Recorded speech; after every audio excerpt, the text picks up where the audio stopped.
Abandoned in the outback, 9 months pregnant, she collapsed on the dusty track. Then a stranger appeared from the wilderness and made a choice that would change everything. This is a story of courage, love, and redemption. The sun blazed mercilessly over Warrigal Station, casting long shadows across the red earth that stretched endlessly toward the shimmering horizon. It was 1923, and the outback demanded everything from those who dared to call it home. The heat rose in visible waves from the parched ground, distorting the distant hills into rippling mirages that seemed to dance at the edge of vision. Among the workers who toiled beneath that relentless sky was a young woman named Evelyn Hart, 24 years old, with hair the color of burnt copper and eyes that held secrets deeper than the artesian wells that sustained life in this harsh landscape. Evelyn had arrived at Warrigal Station 8 months earlier, traveling from the coastal town of Newcastle with nothing but a small suitcase and a desperate need to disappear.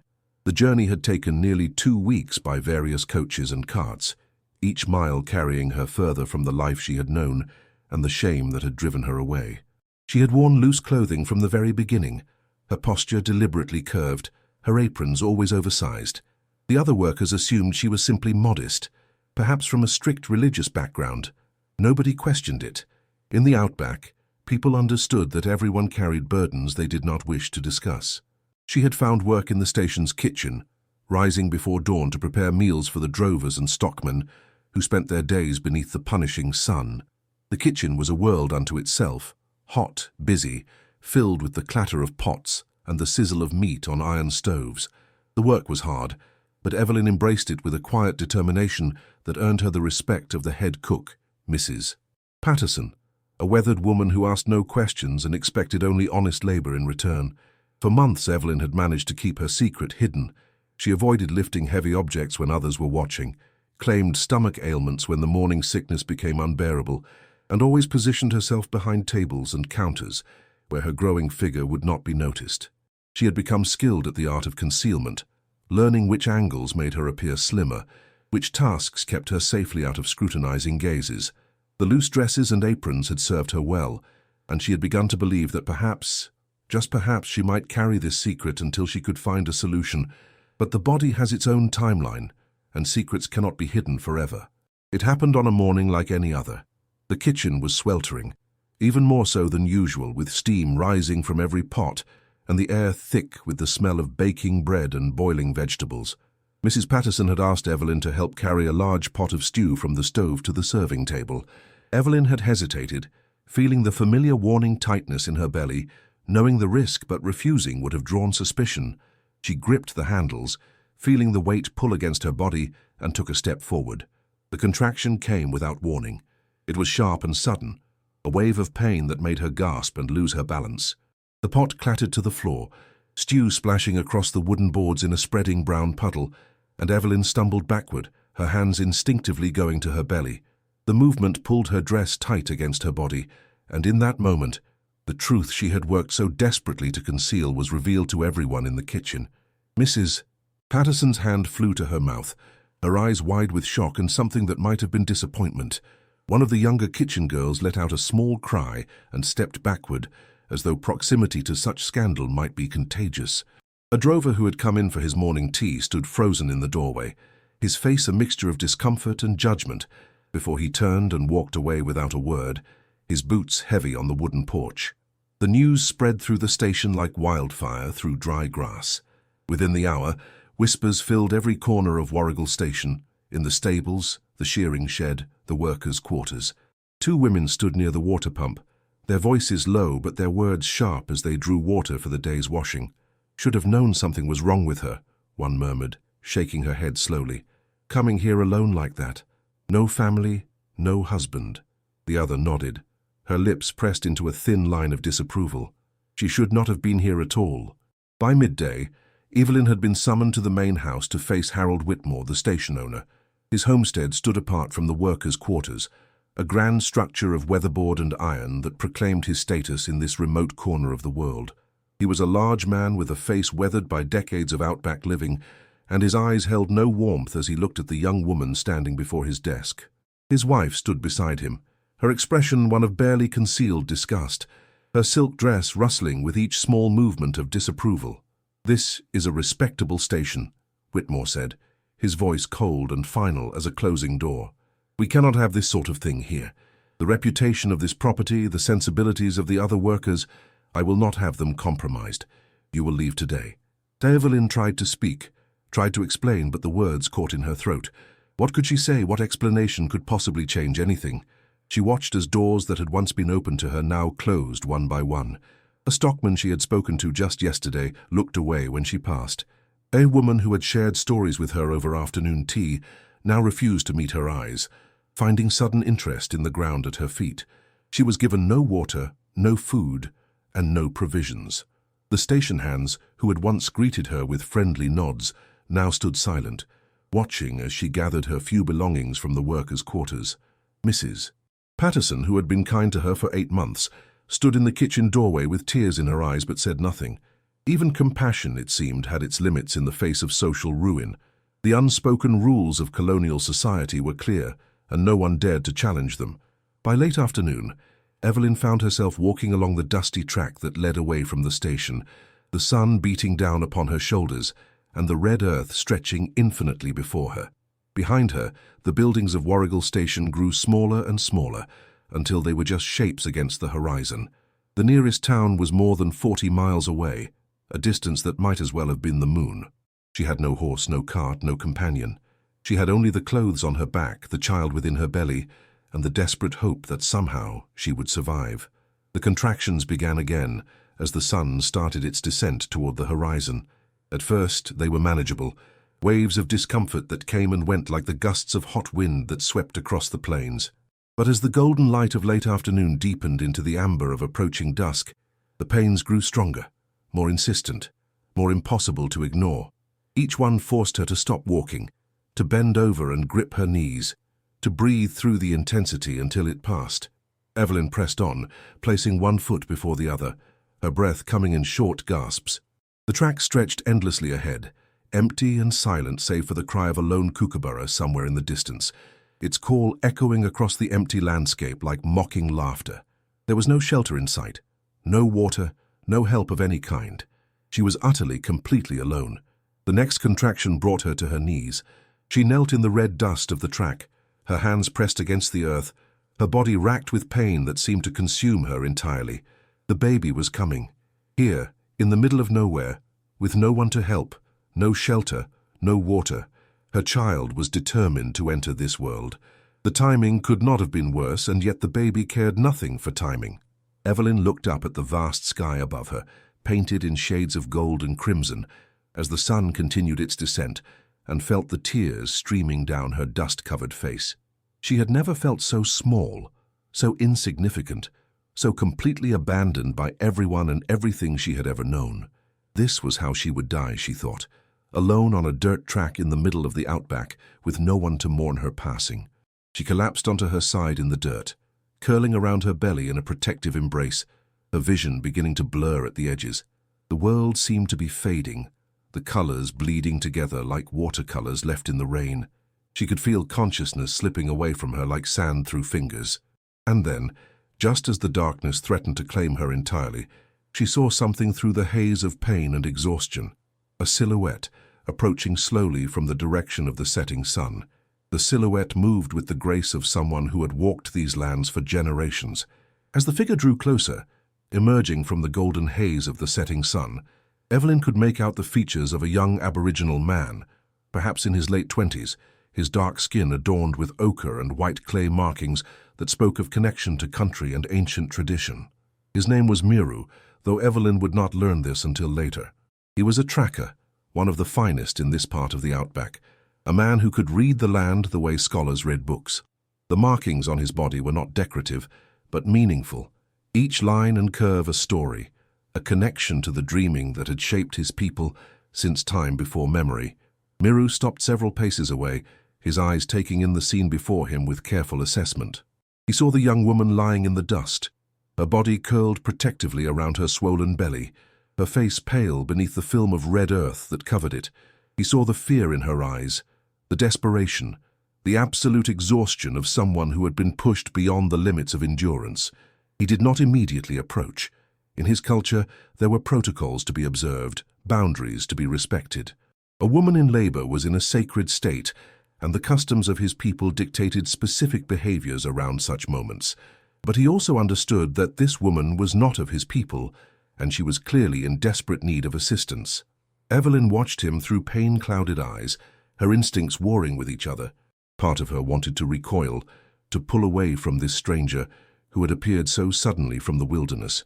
The stories she had heard since childhood, the warnings about the native people, the prejudices that had been woven into the fabric of colonial society, all of these rose up within her in that moment of vulnerability. But another part of her, the part that had been abandoned by her own kind, left to die in the dust by people who shared her skin color and her language, that part saw something different. She saw a man who had stopped when everyone else had turned away. She saw concern in his eyes, not threat. Miru raised his hands slowly, palms outward, a universal gesture of peace. He took a single step forward, then stopped, waiting to see how she would respond. His movements were deliberate, careful, designed to communicate safety rather than danger. "Please," Evelyn whispered, the word escaping her cracked lips before she could stop it. "Please help me." Miru nodded slowly and approached, lowering himself to one knee a respectful distance from where she lay. From a worn leather pouch at his side, he produced a water container made from native materials, offering it to her with both hands. Evelyn's hands trembled as she reached for it. The water was cool, impossibly cool for such a hot day, and she drank deeply, feeling life slowly returning to her parched body. She had not realized how desperately thirsty she had become until that moment when the water touched her lips. "The baby!" she gasped between swallows. "The baby is coming." Miru's expression did not change, but something shifted in his eyes, a recognition, perhaps, or an acceptance of the gravity of what he was witnessing. He looked toward the horizon, toward the station that lay many miles in the distance, then back at the woman before him. He understood, in that moment, what helping her would mean. In this part of the country, in this era, an Aboriginal man found alone with a white woman, particularly a white woman in such a vulnerable state, would face immediate suspicion at best and violent retribution at worst. The settlers had long memories and quick tempers when it came to perceived transgressions against their women. Helping her could bring trouble not just to himself, but to his entire community. Miru was silent for a long moment, his gaze distant, as though he were listening to something beyond the range of ordinary hearing. The wind moved across the plains, carrying with it the scent of eucalyptus and the distant promise of water. In his tradition, the country itself spoke to those who knew how to listen, offering guidance through subtle signs and whispered wisdom. A life was entering this world. A new spirit was preparing to take its first breath upon this ancient land, and whatever the consequences might be, whatever dangers might await, there were some things that transcended the boundaries that men had drawn upon the earth. Miru met Evelyn's eyes, his voice calm and steady when he finally spoke. "I will stay," he said, his English clear despite the accent that marked him as someone who had learned the language as his second tongue. "You are not alone." The relief that washed over Evelyn was so profound that fresh tears spilled down her cheeks.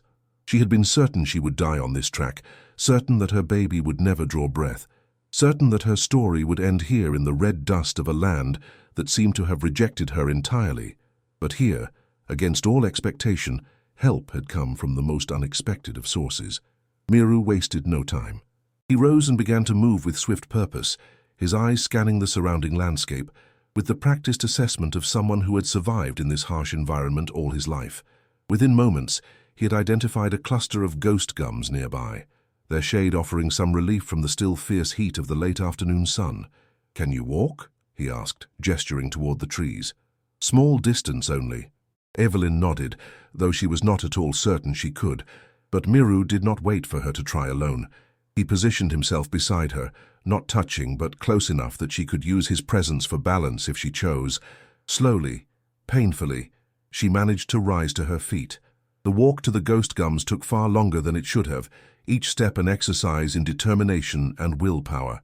Between contractions, Evelyn shuffled forward, Miru matching her pace exactly, ready to offer support but never presuming to touch her without clear invitation.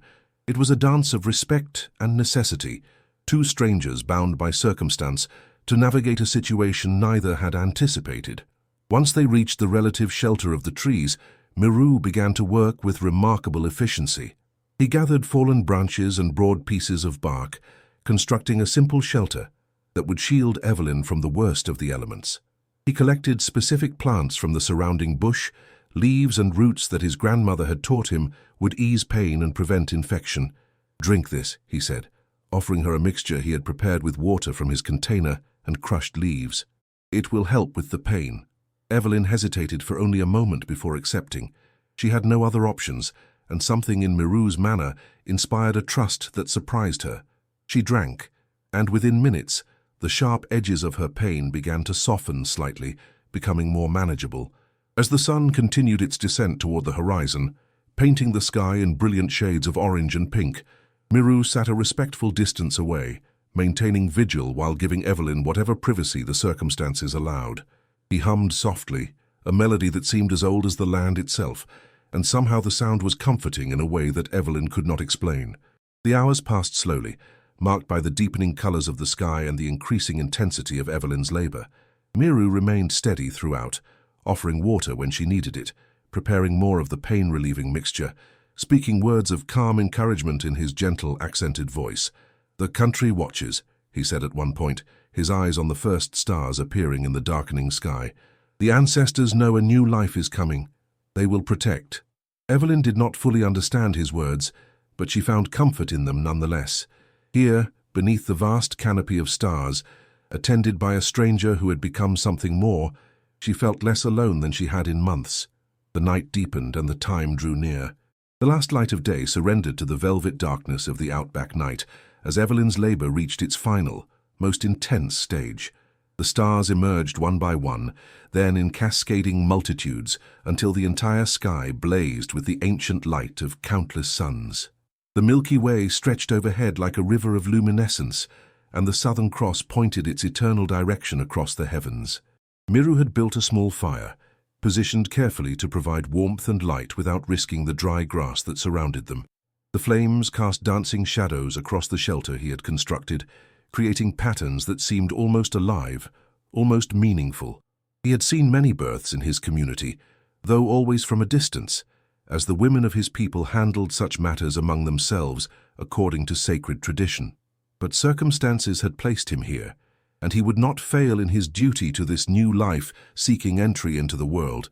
Evelyn gripped the earth beneath her fingers as another wave of pressure built within her body.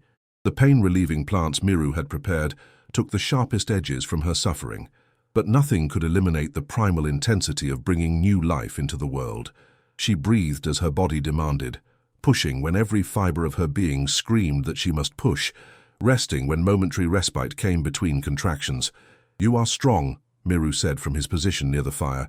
He had prepared clean cloths from materials he carried, had water warming near the flames, had done everything within his knowledge and ability to prepare for what was coming. "Your body knows what to do. Trust it." The moon rose, full and silver, adding its light to that of the fire and the stars. The outback, which had seemed so harsh and unforgiving during the day, was transformed into something almost magical in the cool embrace of night. Somewhere in the distance, a dingo called to its pack, and night birds moved through the darkness on silent wings. And then, as the moon climbed higher into the sky, as the fire crackled and the stars bore witness, Evelyn's son entered the world. The cry that pierced the night was thin at first, uncertain, as though the baby was testing the air of this strange new environment into which he had been thrust, but it grew stronger rapidly, a proclamation of existence, of life, of the unbreakable will to survive that exists within all newborn creatures. Miru moved then, crossing the distance between the fire and the shelter with careful steps. He had cut lengths of plant fiber earlier, had prepared everything needed for this moment.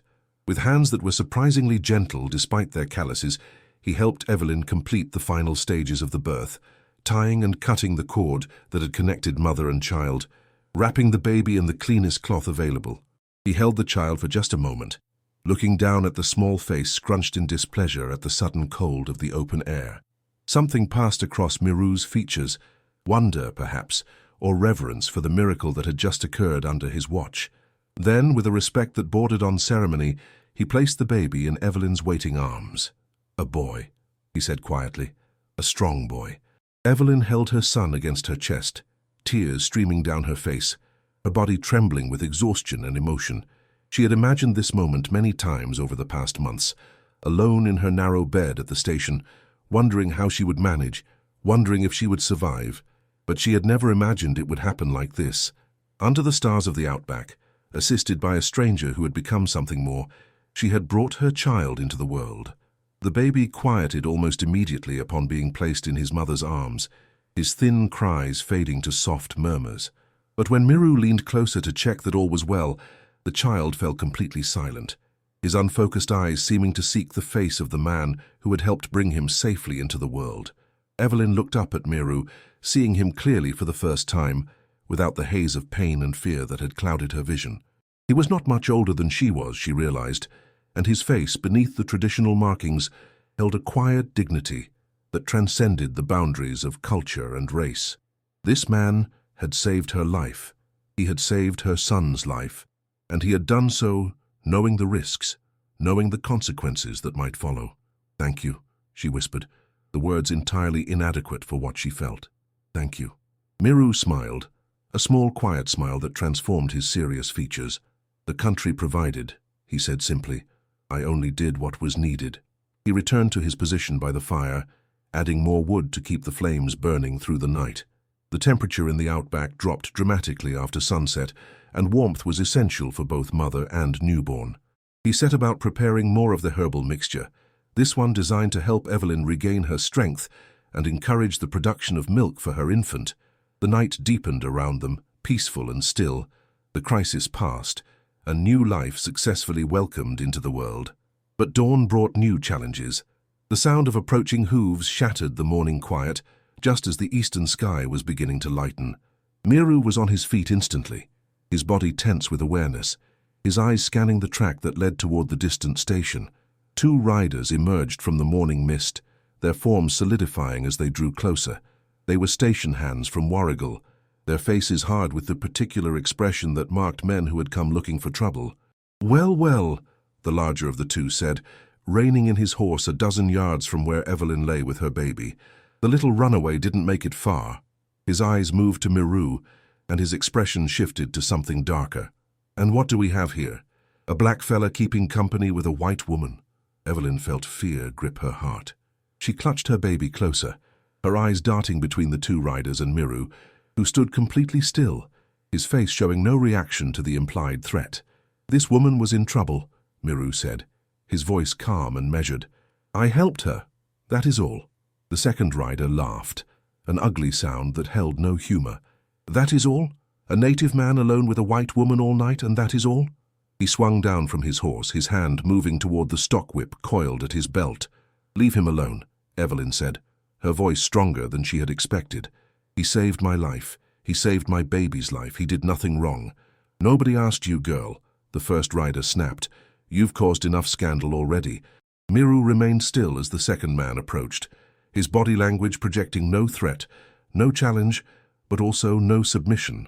There was a serenity about him that seemed to confuse his would-be aggressor, a stillness that did not match the violence the rider expected to provoke. "We should teach him a lesson," the man with the stockwhip said, but his voice held less certainty now. "Remind him of his place." "And what place would that be?" Miru asked quietly. "The place where I help a woman in need? The place where I welcome a new life into this country that has belonged to my people since the dreaming began?" His eyes met those of his antagonist without flinching. "This land remembers everything. It will remember this moment too." Something in Miru's words, or perhaps in the unshakable calm with which he spoke them, gave the riders pause. They exchanged glances, their initial aggression wavering in the face of a response they had not anticipated. The larger man was the first to look away. "Come on," he muttered to his companion. "She's not worth the trouble anyway. Let's get back." Fast they mounted their horses and rode away without another word, their figures growing smaller against the brightening sky until they disappeared into the distance. Evelyn released a breath she had not realized she was holding. She looked at Miru, at this man who had twice now stood between her and disaster, and felt something shift within her heart. It was not romance, not yet. She was too exhausted, too overwhelmed for such thoughts, but it was the beginning of something, a connection, a bond forged in the most unlikely of circumstances. "We should move," Miru said, his eyes still on the horizon where the riders had vanished. "There is a place, safe, my people will help." Evelyn nodded, holding her newborn son close to her heart. Whatever lay ahead, she knew one thing with absolute certainty: she was no longer alone. The journey that followed tested every remaining reserve of strength Evelyn possessed. Her body, still recovering from the ordeal of childbirth, protested each step with aches and exhaustion that threatened to overwhelm her entirely. But Miru moved at a pace she could manage, stopping frequently for rest, water, and moments of recovery that allowed her to continue. They traveled during the cooler hours of morning and late afternoon, sheltering beneath whatever shade they could find during the punishing midday heat. Miru fashioned a carrying sling for the baby from strips of soft bark and plant fibers, allowing Evelyn to keep her son close to her heart while freeing her arms for balance and support. He found water in places that seemed impossibly dry, tapping roots and locating hidden soaks that only one trained in the old ways would know to seek. 3 days into their journey, as they rested in the shade of a stand of mulga trees, Evelyn finally asked the question that had been building within her since the night of her son's birth. "Why did you stop?" she asked. "You could have walked past. You could have pretended not to see me. It would have been safer for you. Why did you choose to help?" Miru was quiet for a long moment, his gaze distant, watching the play of light and shadow across the red earth. When he spoke, his voice carried the weight of deep consideration. "The country speaks," he said at last. "Not with words like we use, but with other things. The wind, the movement of birds, the way the light falls. My grandmother taught me to listen. When I saw you on the track, the country was speaking very loud." He paused, choosing his words carefully. "It was saying that paths cross when they are meant to cross, that lives come together when they are meant to come together." I could not ignore such speaking. Evelyn considered this, turning the concept over in her mind. She had grown up with religion, with the structured faith of her coastal upbringing, but this was something different. Not better or worse, simply different, a way of understanding the world that saw connection and meaning in places she had never thought to look. "Tell me about your life," she said, "about your family, your people." And so, as they traveled through the vast emptiness of the outback, Miru shared pieces of his story. He spoke of his grandmother, an elder of great wisdom who had taught him the traditional knowledge of his people. He spoke of learning to track as a boy, following animal signs across the red earth, until he could read the land as easily as others read books. He spoke of the songlines, the invisible paths that crossed the continent, marking the journeys of ancestor spirits and connecting sacred sites across impossible distances. In turn, Evelyn found herself sharing her own story, the coastal town where she had grown up, the family that had turned their backs on her when her condition became known, the desperation that had driven her to seek work at the station. She spoke of the shame she had carried like a physical weight, the fear of what would become of her and her child, the loneliness that had become her constant companion. "Shame is strange," Miru observed when she finished. "In my people, a child is always welcome. A new life is always celebrated. This shame you speak of, it is something your people created, not something that exists in the nature of things." The word struck Evelyn with unexpected force. She had accepted her shame as natural, inevitable, deserved. But Miru spoke of it as though it were simply a choice that other people had made, and one that did not have to define her existence. On the 5th day of their journey, they encountered a small settlement of white settlers.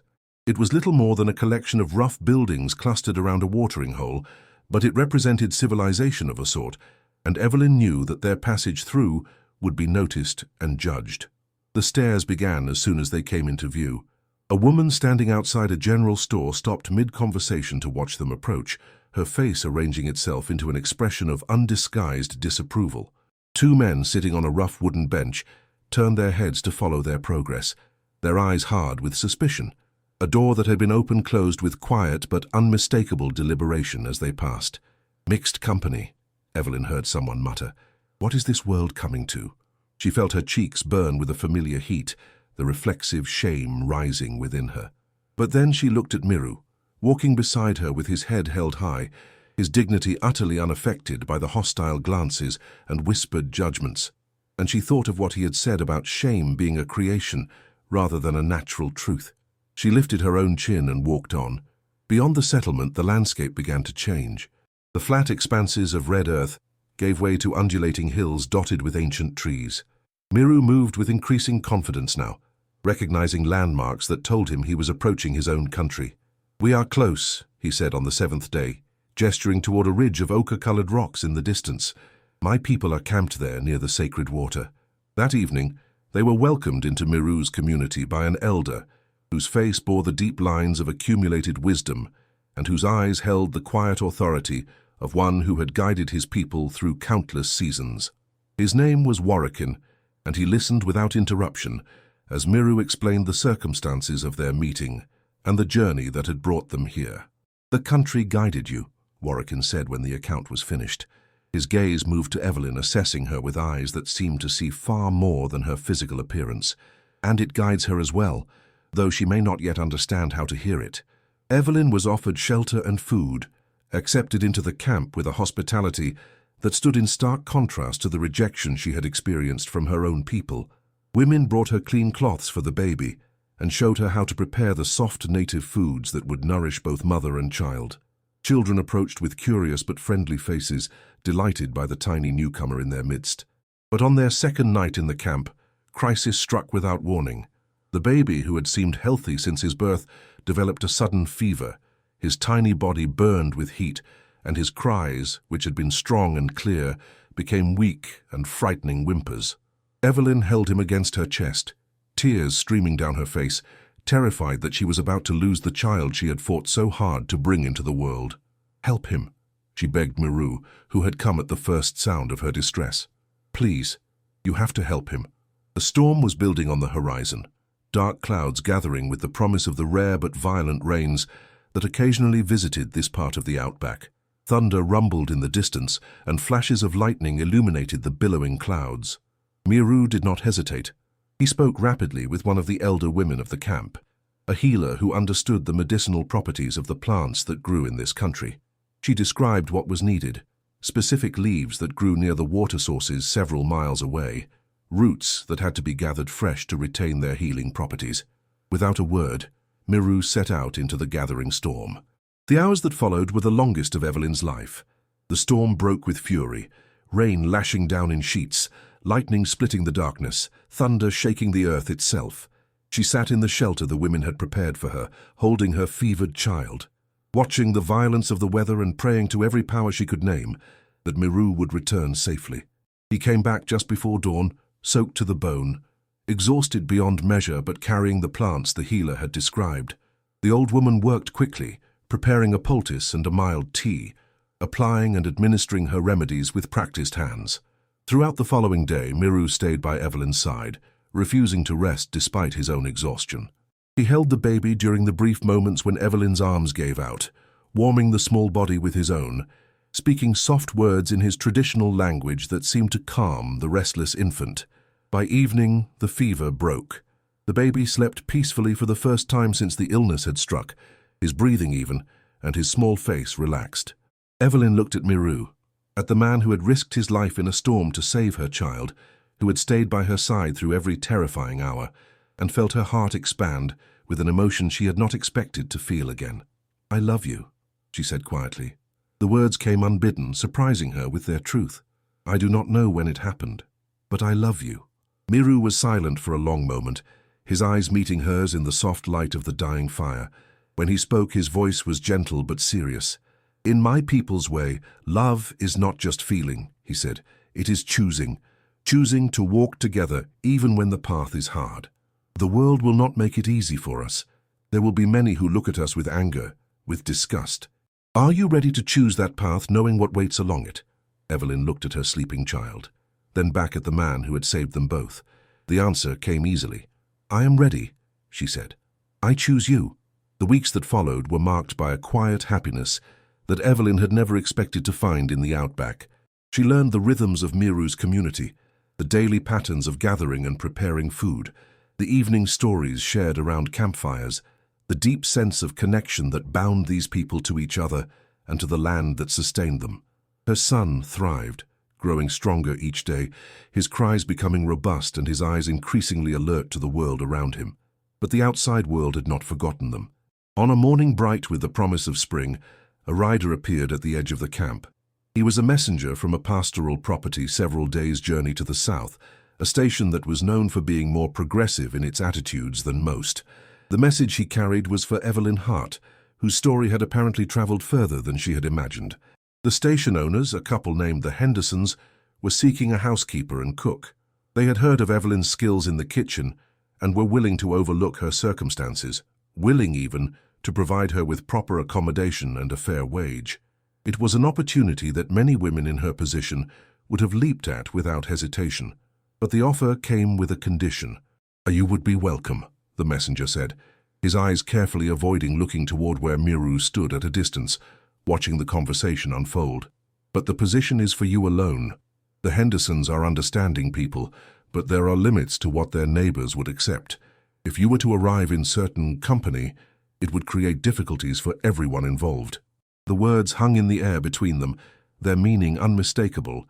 Evelyn could have safety, security, a return to the world she had known, but only if she left Miru behind. She did not need time to consider. "Thank the Hendersons for their offer," she said, her voice steady and clear, "but I must decline." The messenger's eyebrows rose in surprise. "I am not sure you understand," he said.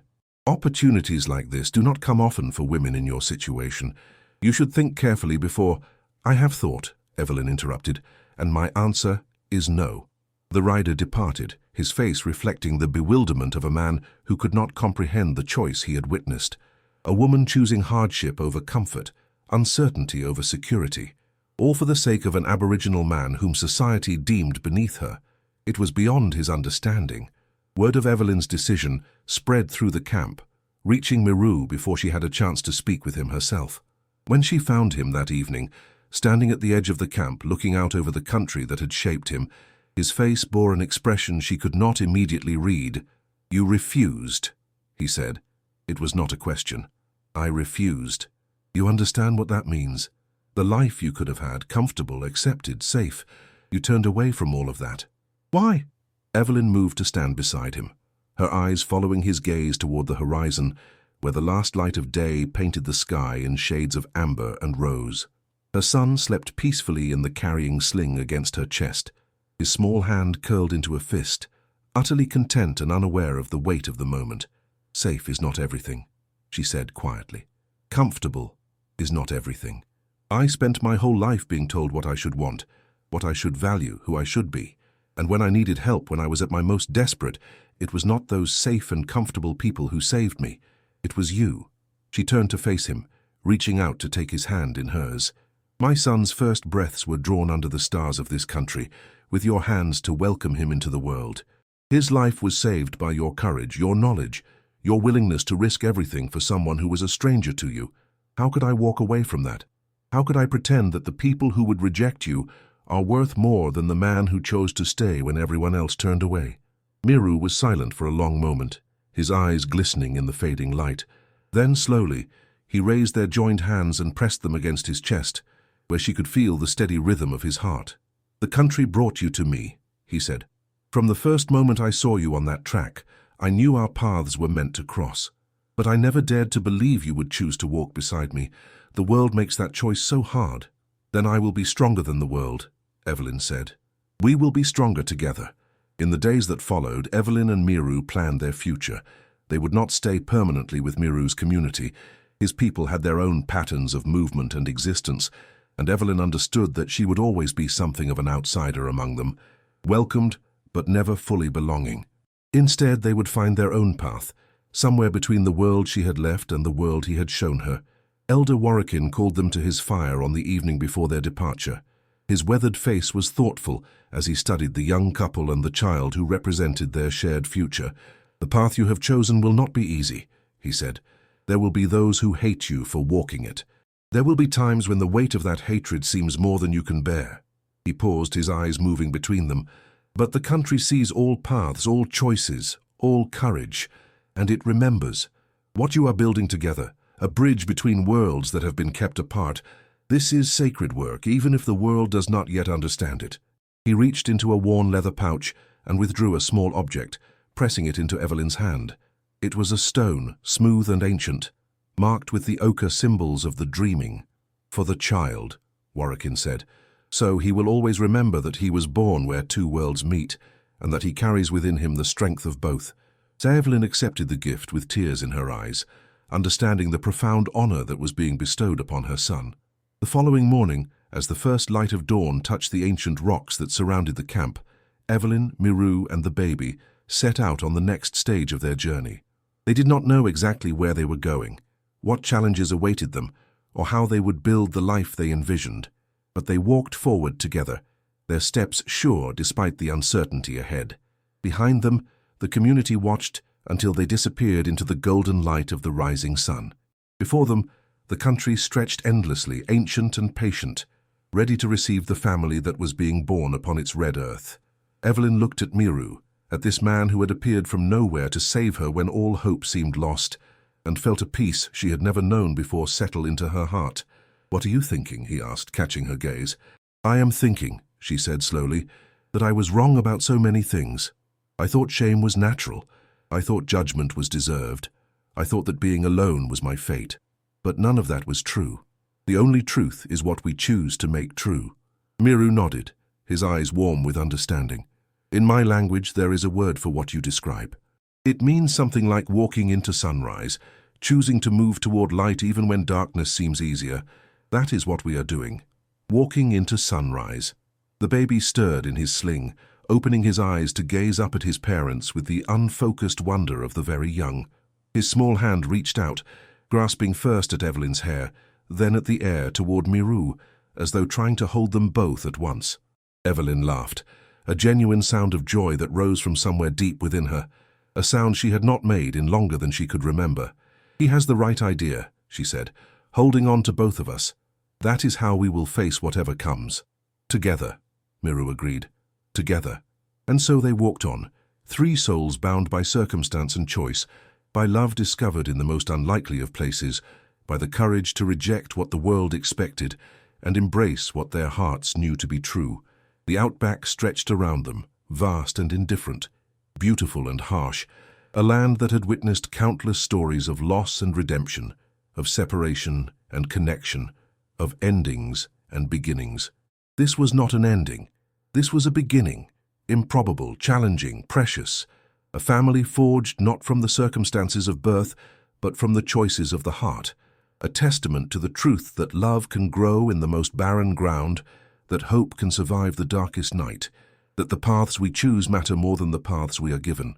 The sun climbed higher, flooding the country with light, and the small family walked toward their future, leaving behind in the red dust the footprints of a new story that was only just beginning to be written.